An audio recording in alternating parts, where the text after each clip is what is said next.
guys, welcome back to my booktube. Today I'm going to be doing March wrap up. In March I read 9 books. I read one strictly on the Kindle, and I read 3 strictly audiobooks. They were like the novellas that are on Kindle Unlimited and Audible. Some of the statistics were I read 2,311 pages. My favorite was Butcher and Blackbird, but we'll get to that later. The audiobooks I listened to was Rosie and the Dreamboat. It was one of those little novella collections. And then I also read With Any Luck and Aurora Valentine. Over the past few months, I've been slowly reading them. And so I finished them. I'll put up like a little thing of all them in case anyone's interested in them. And then I also listened to one more strictly audiobook. I listened to The Getaway List. I got this in a Once Upon a Book Club that it was. I've canceled my subscription with them, but I'm going to be getting one more box for April because I canceled after it took the money out. But this one, I wasn't that interested in it. But I wanted to send it to my friend, so I wanted to listen to it before. Because I forgot to switch the box before the time. So I couldn't switch, so I got stuck with this. But, it's kind of about this girl that her and her best friend made like a getaway list, basically, with stuff they wanted to do before they graduated. And he had to move to New York, and she lived... I forgot where she lived, but... And for the summer, she ended up, going there for, a weekend it was supposed to be, but then it ended up being the whole summer. And then... Yeah, but she wasn't sure what to expect from him since she hadn't seen him for years. It wasn't a bad book. I think I rated it 3 stars. I just think it's not my type of book. I like certain romances, and this didn't seem that romance. They got a little romantic at the end, but that was about it. So it just wasn't my favorite. I'll put it that way. And then that was the last book I finished.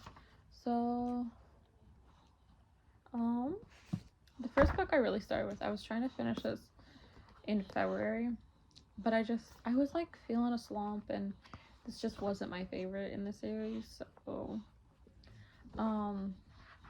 So I ended up reading this. This was I finished it on March 1st, legit. But it's A Court of Frost and Starlight. If you guys know the ACOTAR series, you guys know what this is. It's just a little novella between ACOWAR and A Court of Silver Flame.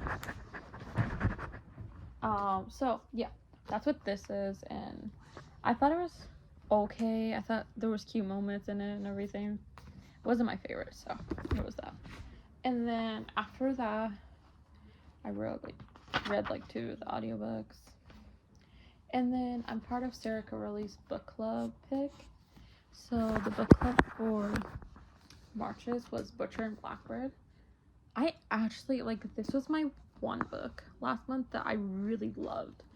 I thought it was so cute how, they're serial killers that kind of kill serial killers. And the fact that it was, a rom-com, dark rom-com, I just thought it was so cute. And I can't wait for Leather and Lark, and it was due a point of view, which sometimes I hate it or sometimes I love it. In this one, I really loved it. And I thought it was so cute how it was over years and they had that game every year. So I rated this one 5 stars, and it took me no time to finish this book. I was so indecisive about it though, because I didn't know if I'd love it or hate it, and I ended up loving it. And then I read Ruthless Vows. I was I need to finish this series because I read Divine Rivals. Divine Rivals was my first one of this year that I read. So I was I had to finish this. And this one, I'm gonna be honest, it was a serious letdown for me.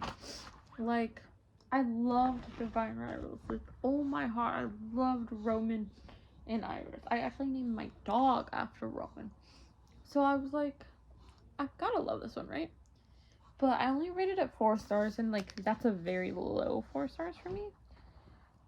I understand it and everything. I wanted more romance, more moments with them too. And less war, I guess. I mean, I understand why it was about war, but I don't know. I guess I just really wanted more from it. And then the next one, I read 2 more novellas, and then the last physical books. So, or not physical, but like, you know, that I physically read. I read this one strictly on my Kindle. I didn't know this was on KU, because this is a special edition I have from Owl Crate. I'll show you how pretty this is.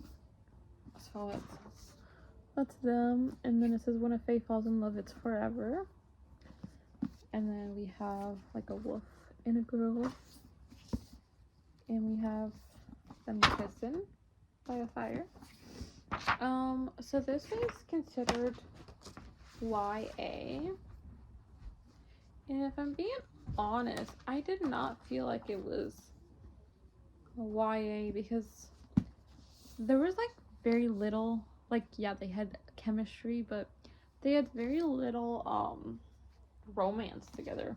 It was more about like getting them unlinked and stuff, and then it was kind of a drag, because like I was thinking about DNFing it, but I was like, I'm close to finishing it, I might as well just go through with it. So I did end up finishing it, but when the second one comes out, I'm very on the fence if I'm gonna read it. It would be cool to see if they have romance, but like, I don't care that much about the characters, if I'm being honest. So, I mean, I thought it was really good though. So I gave it 4 stars, but honestly, now that I think back to it, I'd probably give it like a 3.5, 3.25. But I gave it probably strictly just on vibes. Vibes are really cool. It was like, she was a druid, and she was his bodyguard, so I thought it was really cool though, because and then the last book that I read was Murder in the Family. So this was really cool, because it's like mixed media, and it's like interview type, and it's basically like a show about trying to solve this 20-year-old murder. And where it started and where it ended, I had no idea who did it. And the ending still like was like, what? I was guessing through the whole thing. And actually, this would be like my thoughts and stuff more in depth will be in a reading vlog that will be coming out once I finish A Court of Silver Flames. So, but this was, it was so interesting. I liked how it had like a bunch of different stuff and episodes, and then what people thought about the episodes.